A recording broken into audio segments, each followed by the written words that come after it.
Retour à un calme relatif au Tibet après 5 jours d'émeutes à Lhasa. L'armée quadrille la ville et les touristes étrangers sont interdits de séjour. Il y aurait 10 morts selon les autorités chinoises, 30 selon le gouvernement tibétain. Le Tibet a fermé ses portes aux touristes étrangers après les émeutes d'hier. Aujourd'hui, un calme précaire est revenu après 5 jours de manifestations et d'affrontements dans la capitale Lhasa. Les forces de l'ordre chinoises quadrillent la ville. Les autorités chinoises font état de 10 morts, mais le gouvernement tibétain en exil en dénombre au moins 3 fois plus. Joanne Portal. Des soldats chinois qui patrouillent, les rideaux tirés des magasins. Le calme semble revenu aujourd'hui à Lhasa. L'armée et la police chinoise quadrillent la ville. Les véhicules sont systématiquement fouillés. Seules ces carcasses calcinées rappellent les violences qui ont embrasé pendant 5 jours la capitale tibétaine. À Chengdu, en Chine, les premiers touristes de retour racontent.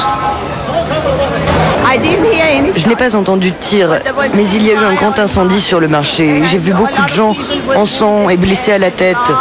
Il y avait des ambulances, des tanks et des policiers partout.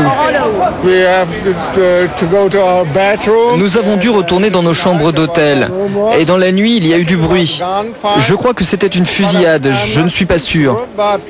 Mais je me suis levé de mon lit, il était 4 heures, et j'ai vu 2 tanks dans les rues de Lhasa.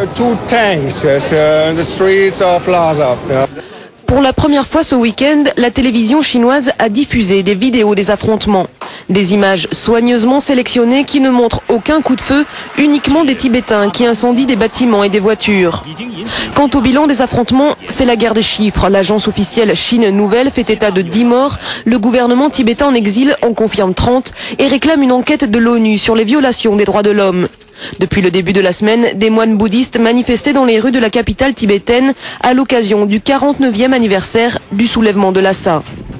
Et face à ces violences, des voix s'élèvent pour demander le boycott des Jeux Olympiques de Pékin. Parmi elles, l'acteur américain Richard Gere, défenseur depuis 25 ans de la cause tibétaine.